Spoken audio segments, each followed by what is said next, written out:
I'm Patrick King, and this is SYNTHWAVE Ultra.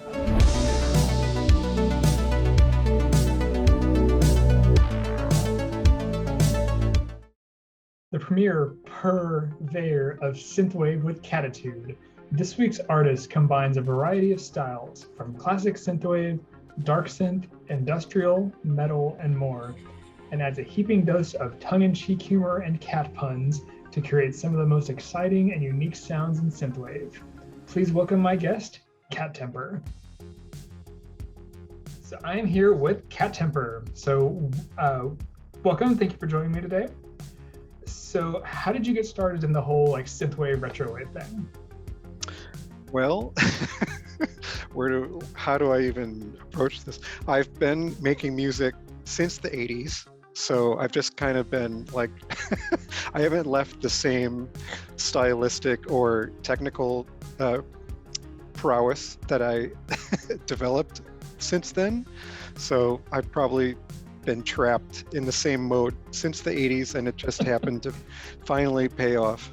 Nice. No, but actually, I've been playing solo and with bands since I was in middle and high school in the 80s. Mm-hmm. And tried all kinds of different styles, even though electro, synth pop, and new wave were my big faves. Those totally did not fly with the crowd I hung out with or any potential audiences.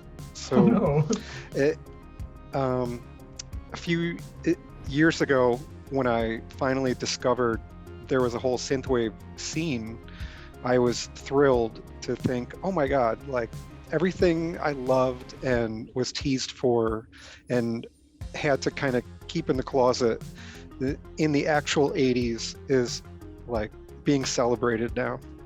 So I'm kind of taking not only what the proper synthwave ingredients are, but everything else I loved about music from that time, from hair metal to a little bit of industrial, quirky new wave stuff from Devo, Mm-hmm. electro, and kind of just mashing it up into a huge mess.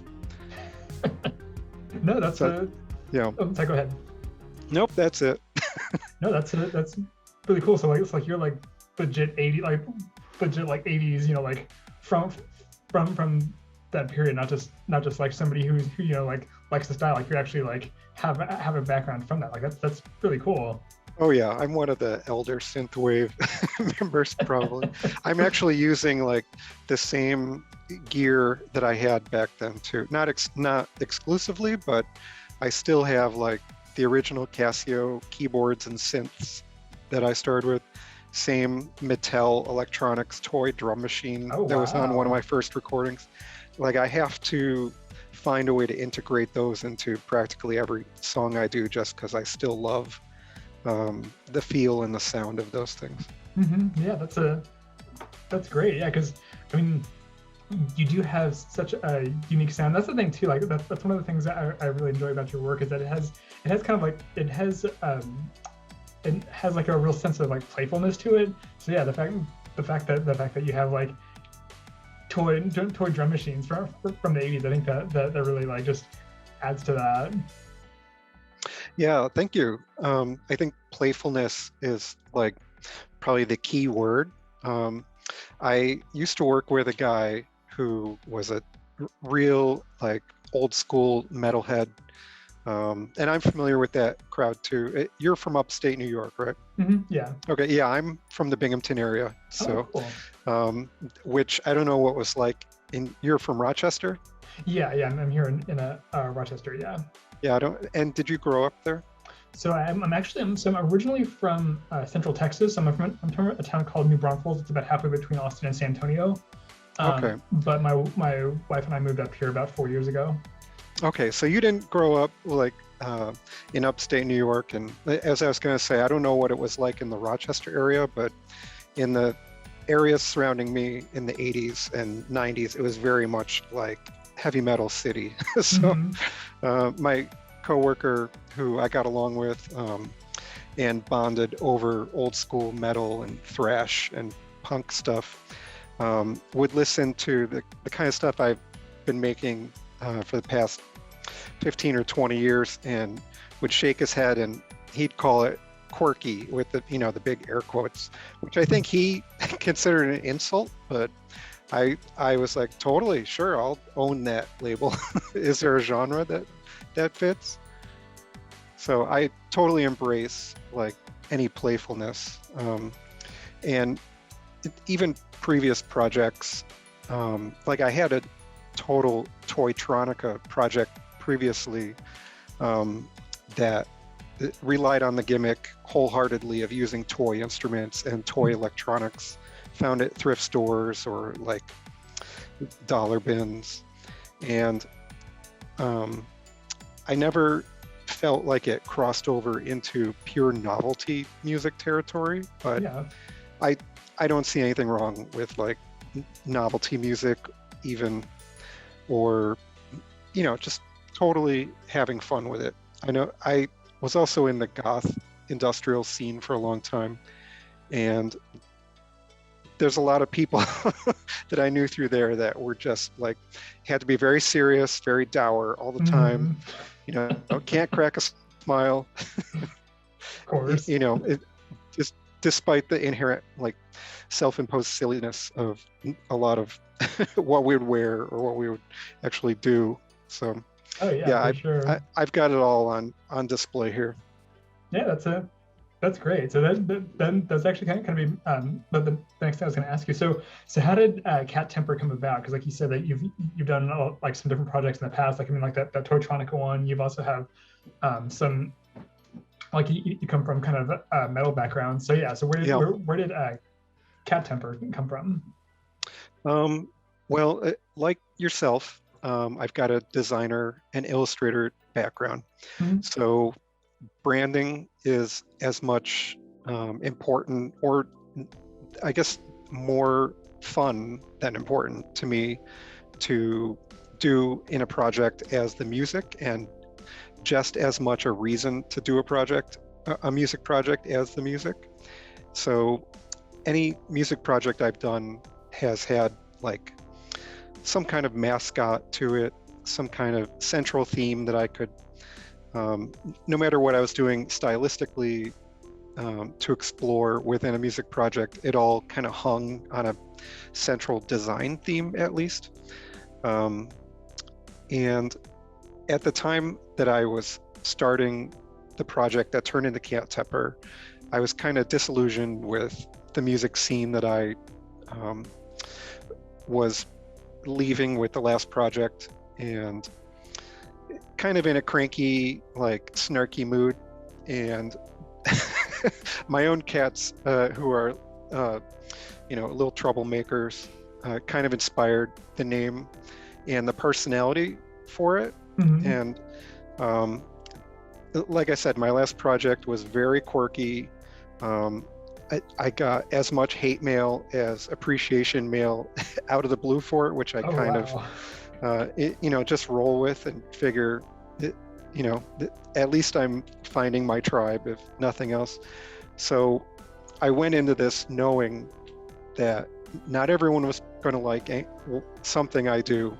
So I might as well like approach it from not like a defensive attitude, but like claws out, like, mm-hmm. I'm ready for you. You're not going to phase me. You're not going to get me down. And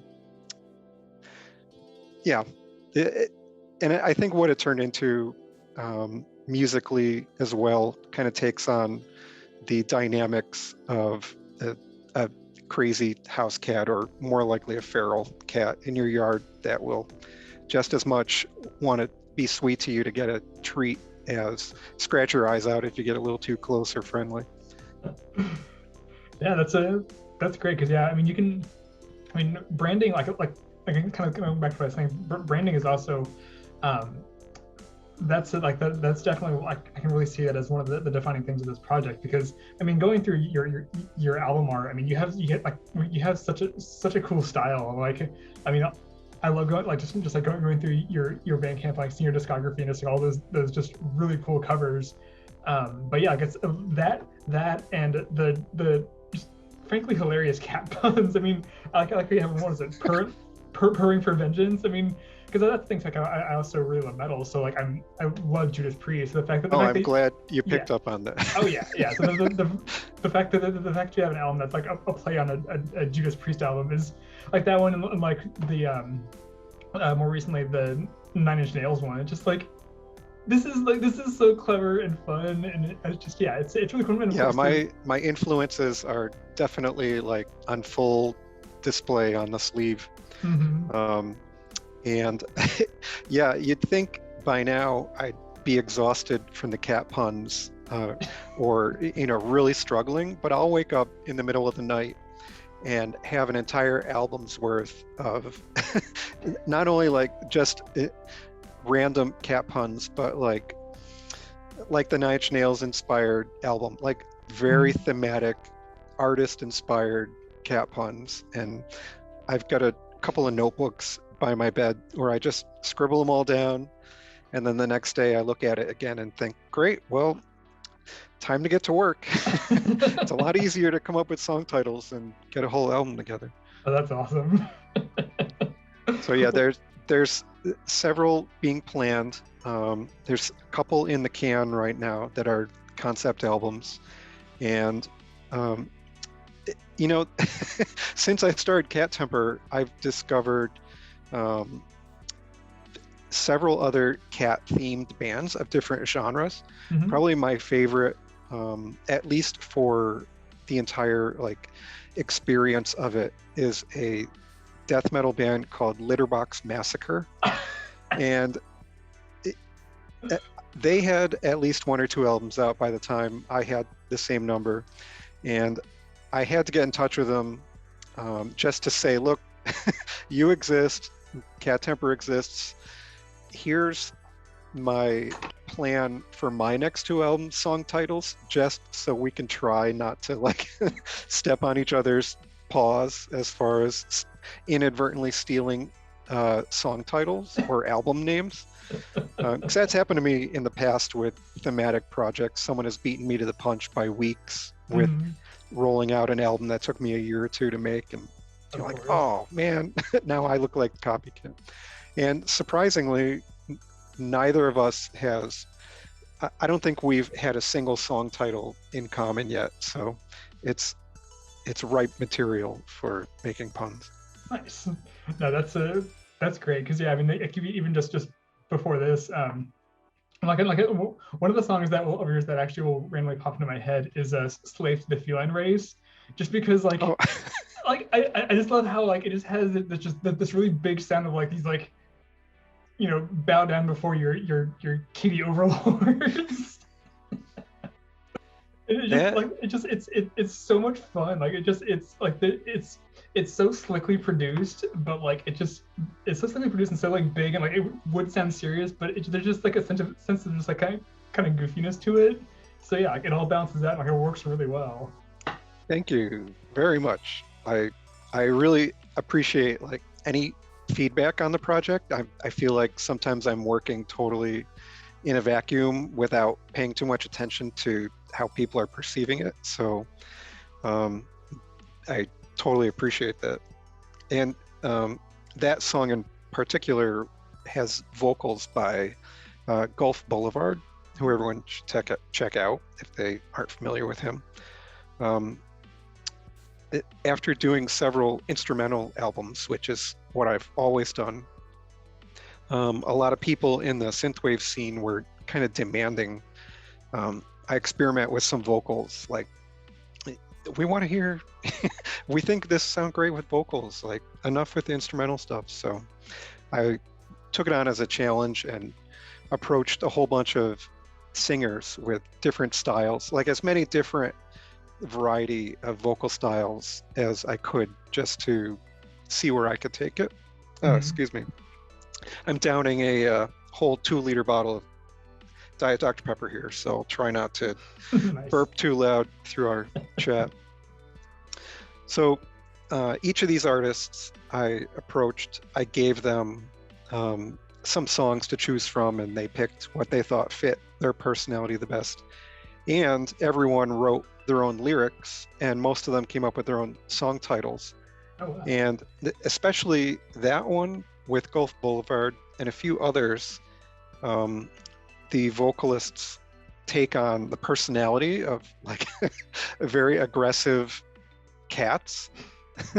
And surprisingly, everyone had a completely different direction with what they did, but everyone really nailed not only great vocal performances, great lyrics, but everyone really got the tone I was going for that I think you just described, of like very like serious, as polished as we can get music, but very like dry, tongue-in-cheek delivery of the thematic content. Oh yeah, for sure. Because I like also with my album too. Like I really like a Doom Puma with Zarina, because like she's like I love that one. Oh yeah, because I mean I'm a huge fan of hers, but like she's really interesting because she has such like this kind of like very like dark wave gothic, like kind of goth style, and like that really came through that track. Like it has the sense of like just like, you know, like dark, like not necessarily like a impending doom, but this is, it's, you know, sort of just like, you know, kitty anti-hero, like, you know, something totally. Something you would hear like at like a Ministry show or something like that. I still can't believe what she did with that track, like to make it into a real song, like, and not only like a real song, but like a prog epic practically. There's so many different stylistic parts to it. As soon as I heard it, I just pictured like a lost Shaw Brothers ninja film, like the anti-hero of being the title character. That's definitely one of my favorites from the album for how strange a direction, but how much it comes together for how diverse it is, measure to measure. Yeah, and too, like you said, like the different vocalists. I mean, like I know like Oceanside 85 is on there, and she has a very different, like very distinct sound too. And again, like it's always cool whenever artists will do albums like that where it's almost like a different, not necessarily a different genre, but like a different style. Like almost every song has a different distinct style to it, but it's still like unique to them. Like that's, you know, obviously a Cat Temper album, but like every song sounds kind of different. And like that's you know, that works really well. Yeah, I think every vocalist, like I'm eternally grateful for their generosity in their talent and their time for such a ridiculous project, but I really applaud their bravery in giving their all to it. And excuse me, now I got allergies in the mix too, so I'll be coughing up a hairball in the next 20 minutes, I'm sure. But also putting their name and voice to something that may not necessarily fit with what their usual fan base expects from them. So I'm glad everyone did it for the fun of it, which is usually the only reason I do it and the only reason I ever do any kind of collabs. And on a side note, both Zarina and Oceanside 85 have new albums coming out later this year that I'm so excited for. They're two of my favorite voices and personalities in the electronic synthwave scene right now. So everyone follow them if they aren't already. Oh yeah, most definitely. Yeah, because I talked to Zarina recently, and I mean, like I adore her. She's such a sweetheart, but she's like she's so creative. Like she's just one of those folks who's just like endlessly creative, and she has like such a unique, distinct style. Like she's like very much an artist, like in every sense of the word. Like I really respect that about her. She and her husband, Deadly Kauai, and now producer Von Kaiser, or co-producer in the mix. That team is like Voltron or something. Like I can't believe the creativity between them, with Zarina leading them all, of course. And like she had another single video out recently.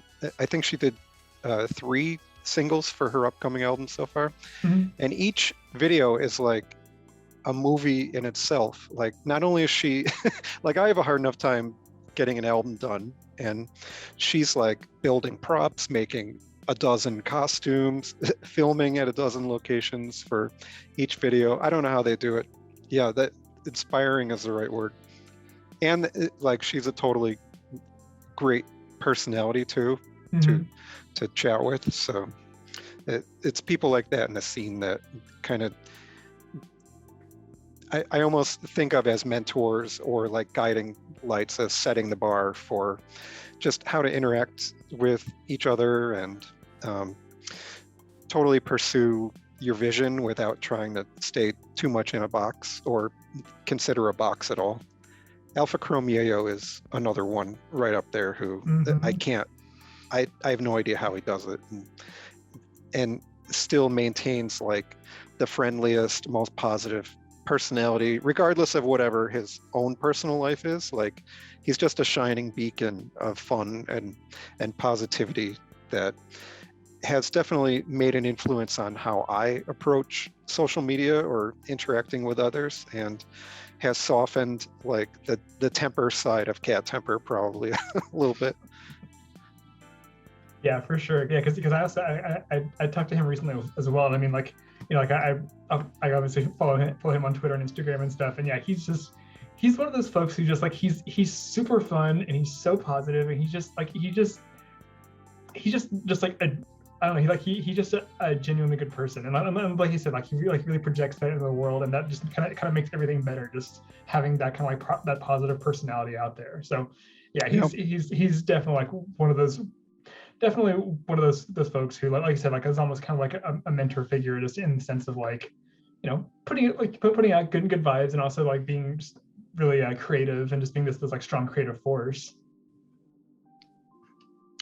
Yeah, he's a class and a genre machine in himself. Like, whenever I think I might be going too far with a ridiculous idea, or wondering if I'm straying too far from an already kind of tangled mess of a discography, he puts out something new with a totally crazy theme that totally works and is totally different than anything else he's put out before. And I think, yeah, it's possible.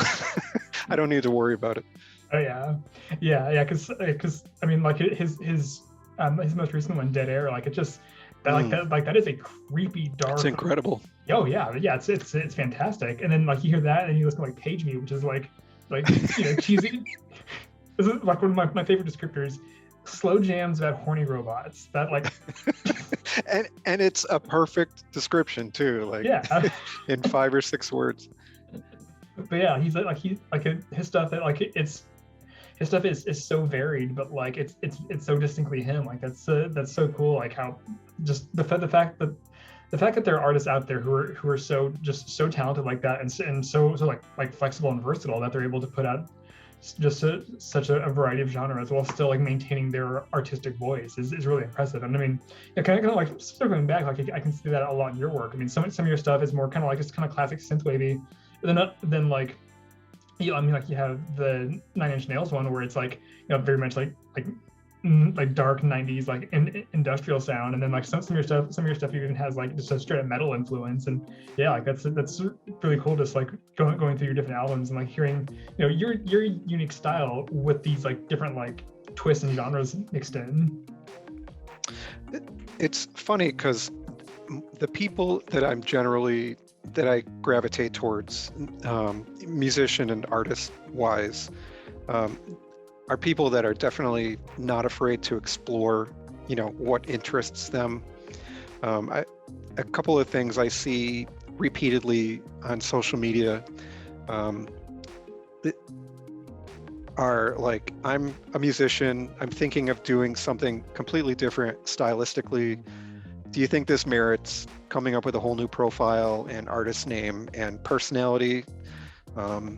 And, you know, to me, it's not a debate. Like, you just do it. And I can understand if people want to keep things really clean and separated, but it's never something that I've worried too much about. And the other thing is, of course, the the whole synthwave is dead, if I'm allowed to say those cursed words. And is this synthwave tag in Yep. Facebook groups? Oh, Like man. the people I follow in the scene, I'm not sure if they're synthwave or not, but they've been embraced by the community, and they're at least there on the fringes. I consider myself somewhere 8 or 9 layers out there myself, and holding on by a thread or a tail. But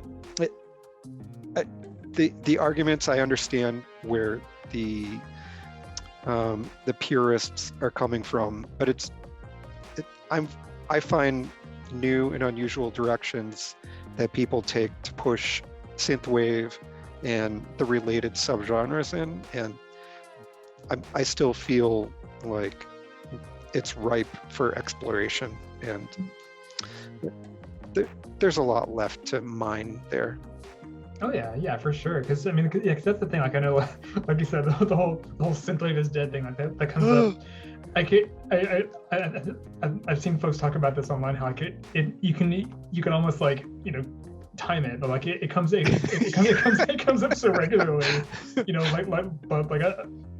It's July. Here comes the synthwave is dead thing. But like it's not like it's one of those things where like okay like there is argument to be made that like some folks do sound like some folks are kind of starting to sound kind of samey, but then at the same time there are people who still keep the kind of like retro core, but like push boundaries. I mean you look at folks like the Midnight. I mean looks like you compare like their earlier stuff. You listen to like Days of Thunder compared to like Horror Show, and it's like it's them pushing the boundaries of synthwave and like adding new things, trying on different styles and stuff like that. And like that's what keeps it fresh and interesting is people trying out new things and experimenting and bringing other influences. And I think that's what keeps synthwave from being dead. Yeah, and even like I'm racking my brain to think of names, but people like Griff or Micromat Scenes, like their most recent albums, I think are going to be considered like future synthwave classics. They're just like perfect albums to me. If I had to introduce someone fresh to synthwave, like they would be among the things I would play for them as hitting all like the ingredients and yet doing it in a way that is not like totally cliched, or somehow they just elevate like a common set of ingredients into something that sounds totally sparkly, brand new and inspired, without like needing to add a cat mask to the mixer, something ridiculous. Yeah, for sure. I mean Griff's Calypso FM that was seriously one of my favorite albums of last year. Like it's so good. Oh yeah, because it's so slickly produced and it does one of the things that I feel like synthwave does really well is like it creates an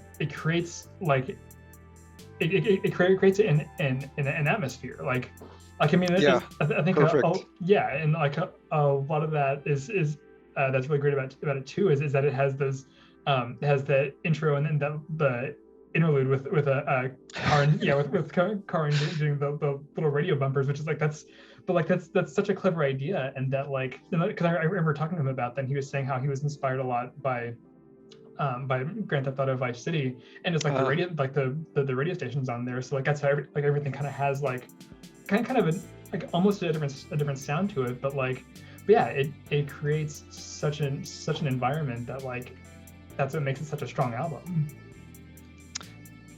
Yeah, the thematic part of it really hit me as well too. Like I grew up loving concept albums, kind of a lost art since the album format kind of went by the wayside with digital, and to see anyone doing that, it just brings me way back and brings me joy. So nice to see them having fun with it. Oh yeah, for sure. Yeah, because that's one of the things too. Like, System Glitch did that too. His a recent album was also kind of a concept album where there's like, you know, an underlying story to it, and there's like common themes and stuff like that. And I highly agree with you with that. I think I have a really strong affinity for concept albums as well. Just because like it makes it's cool. Like it's cool when you can listen to an album and there's like, you know, it comes up on shuffle. But then like when a lot of times if I'm listening to like my big playlist or something, and then like a song that's I know is from a concept album will come on, I'll go and like put on just that album, listen to the whole thing, because it's like a whole experience in and of itself.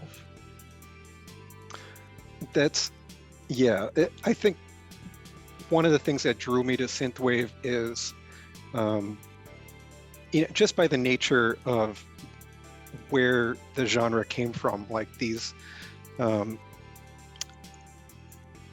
of soundtrack types of songs and stretches of instrumental synth that you didn't necessarily consider like listenable music back in the 80s. It just was there as set dressing more than as pop music.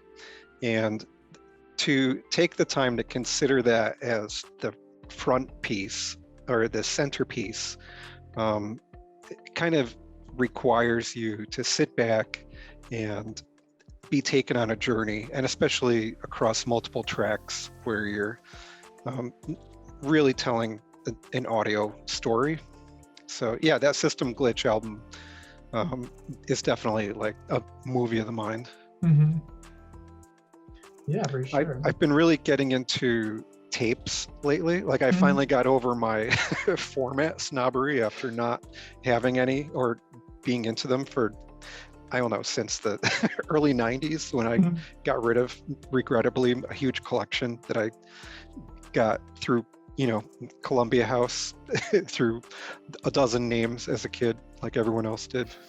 And so when I'm working at a desk, just kind of bored, I've got a vintage boombox in the back that I throw these tapes in, and it's nice to be forced to listen to in an album the entire way through, get up, remember to stretch every half hour to flip the tape. So I'm excited to see physical formats really embraced in the past several years, especially by the synthwave scene, to help maintain and bring back like a proper album format over just singles. As much as I like singles, I definitely prefer settling in and closing my eyes or zoning out to a whole album. Yeah, for sure. And that's definitely one of the things I've really seen a lot in the synthwave scene as well. I mean, I know vinyl is like that's for pretty much any genre, but yeah, like with synthwave, like they've like kind of like what you're saying. Like I've been seeing a lot of people putting out cassettes. They'll do like mini discs, and I think was it you who were doing like those like little Radio Shack mini tapes? Oh my god. I did that as like, I love physical formats and I love obscure formats. One of my favorite YouTube channels, Techmoan, you've probably seen him. He's an English guy who collects really obscure, crazy formats of audio and also audio gear. And like, I consider myself a fan of weird, obscure gear and formats, and most of the time I have no idea what he is presenting. I've never heard of it. And so I love that people are bringing back mini discs, bringing back cassettes. I can't remember who it was. It was some electronic, I think, dungeon synth musician who partnered with another musician to put out a wax Edison cylinder this year. Wow. And I was like debating pulling the trigger on getting that. I obviously don't have an Edison cylinder player handy, but I was like, oh my God, what a collector's item. I think they did maybe 20 or 30 of them. It's got a beautiful label on it. by the time I was like, yeah, maybe I'll pick it up, they were all sold out. But I was like, what could I conceivably do without buying, some huge weird piece of gear that no one else would be able to play? And I found one of those old like dictaphone handheld micro cassette recorders in a drawer that I forgot I had. Found some tapes and thought, let's just see what happens if I like try to make this my album format. And it sounds horrible. Like I made 10 of them and printed up little sleeves for them, and I put them on Bandcamp, and I made sure to have a very clear warning. Like I called it the cursed edition. Oh yeah. People are going to curse me out if they buy it. I let them know, like, every way this is a horrible idea and don't buy it. And those sold out within like 5 minutes of without even announcing that I had an album out. I don't know where these people came from. And I still get people emailing me begging to put out a second print of them because they are these rabid microcassette collectors. I can't imagine So cool. what they're collecting that sounds listenable or is something you would want to hear in a microcassette format. It must be like noise and field recording oriented genres. But it's like, okay, maybe that's what I'll do next time, now that like the vinyl industry is in such a weird limbo state at the moment. Gotta find a Radio Shack. Microcassettes, man. Who'd have thought? Yeah. I saw someone joke on Twitter today or yesterday. Someone needs to be the first to put out an album on a zip disk, which Oh man. I think I just tossed out my final box of weird, outdated computer equipment, and there was a zip drive in there, and now I'm going to regret it. And of course, Alpha Chromeo was like the first to raise his hand and say on it. Of course he was. Oh man, zip drives, and then there's slightly bigger cousin, the jazz drive. Oh, the jazz drive. I never got into those. Oh man, yeah, I remember. I remember my mom had a zip drive and a jazz drive for like all of her business stuff when I was a kid in the mid 90s. So yeah. Oh man. Clunky. Oh yeah, because they were basically like big like thick floppy disks. Yeah, they're like a cross between floppies and like Nintendo cartridges. Hey, you never know that. Like if you ever happen across a zip drive, I mean, if those microcassettes are an indication. Yep. Yeah. Now I've got a whole new list of things to look for when I hit the thrift stores. So. That's awesome. All right, cool. Well, so I've got a few more minutes here. So I do like to. I always like to ask folks about their pets. I mean, obviously, like you have, this project was inspired in no small part by your cats. So tell me about your cats. My wife and I are definitely cat people, and we're both raised around cats, and it was obvious when we got married, like that was the first thing we were going to have to find as soon as we got a house. So we're on our second pair of cats. Not the last ones lived a ripe old age and died, natural old age deaths. And so now we have two calicos, Mabel and Willow, who are super sweet but do not get along. They tolerate each other in the same room when it's feeding time, but they're very jealous of each other. And both indoor cats, so always at the window, like chomping their teeth at birds and whatever neighborhood cat comes by. So what about yourself? So we have a dog and a cat. And Do they get along? so the cat loves the dog. So their names are That's weird. Yeah, well, so it's Scout and Zoe. So Scout's the cat, Zoe's the dog, and Scout adores Zoe. So it's actually kind of it's a super cute story how he found Scout. So Zoe actually I guess is in 2015 or so, or I don't know. No, actually no, 2017 rather. So Zoe actually got hurt. So we were kind of rehabbing her a little bit, like taking her for short walks. What kind of breed is she, by the way? So she's right over here just off screen. So she's part lab, part golden retriever, but she's something else because she's kind of small. She's only about 33 pounds. Oh, wow. Yeah, but like she has this, really, really pretty red short hair coat. So yeah, she's a little sweetie. Yeah, so we were rehabbing Zoe just by taking her on these short walks, and then one day this little stray kitty comes out, just comes out of nowhere in the parking lot and starts following us around, and like every day. That's when you know.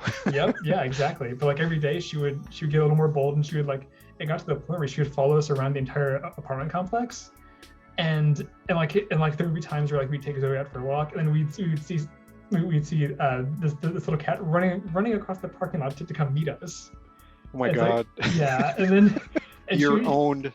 Oh yeah, no, she absolutely adopted us, but it got to the point where she got more and more comfortable, where like she would actually start following us up the stairs and like inside our apartment, and she would just come, just come in and hang out for a bit, and then she would just see herself out. But when it came time to move, like my wife found a job up here in Rochester. We were like, so is anybody actually taking care of this kitty? Because like. So it's like sometimes folks would like randomly put food out for her. Decision-making moment. Oh my God. Yeah, and so like we took her to the vet and confirmed that like she wasn't spayed, she wasn't chipped. So it's like, I guess we're taking her. So got her all taken care of, and she came with us, and she's our little sweetie cat. But yeah, she's also an indoor kitty. So like she'll sit, we'll open the front door, and she'll like sit at the screen door and just watch the world go by. And it's really funny because like she'll sit there all day. So like the little kids in our neighborhood will like walk by and like wave at her, and like people will like look at her and stuff. Yeah, that's good. You have a home representative for you. Oh yeah. Yeah, rescue cats, I'm all in favor of, so I'm delighted to hear that story. Mm-hmm. Yeah, she's funny too. She is. I mean, both Scout and Zoe are just as sweet as can be, but it's funny because like Scout adores Zoe, and Zoe's usually just kind of like, okay. And I mean, sometimes she'll be nice to her. She'll like sniff at her and kind of like look at her, but like usually she just like, okay, go and do your own thing. I'm busy laying here. So. That is such a weird dynamic. Yeah, they're funny. Oh yeah, our silly little pets. Family. Oh yeah. Well, cool. Well, was there anything else you wanted to add or promote or anything like that? Like I know you mentioned you had a couple albums pretty much in the can, right? By the time you air this, I think my next one will be out. And that is Forbidden Planet, FUR, of course. Of course. And that is a space oddity or odd kitty. Sorry, can't help myself. Need the drum roll button here. And my first exploration into something remotely like space synth, and people like Starfarer, Alt 236, and other bands kind of inspired that direction. And I'm excited to have another album cover by one of my favorite artists, Quinzel Kills. This is the third one that she's done for me. So that'll be on vinyl as well, but who knows when that'll be in hand, but it'll be ready sometime by early next year, hopefully. The vinyl, at least. Yeah, the album comes out late October, so. Excellent. Cool. Well, it was excellent talking to you this evening. Yes, thanks for the invite. This was super fun. And I'm loving the new show so far. I can't wait to see who else you're having on. I saw the hints in your preview video, and I'm excited. Yeah, it's been a really good lineup so far. So I'm definitely excited to put more of these out into the world. Well, thank you for including me in it too. I'm thrilled. Yeah, of course. All right. Well, yeah, then thank you very much for being on, and we'll talk to you soon. Okay. See ya. Thanks for watching. That was my chat with Cat Temper. Be sure to check him out on Bandcamp, Spotify, and more, and follow him online. You can follow me on Twitter and Instagram at @PatrickKingArt. Be sure to follow the Synthwave Ultra playlist on Spotify for loads of synthwave of every sort. Don't forget to like this video and leave a comment, and subscribe to this channel for more great synthwave conversations. Thanks again, and we'll see you next time on Synthwave Ultra.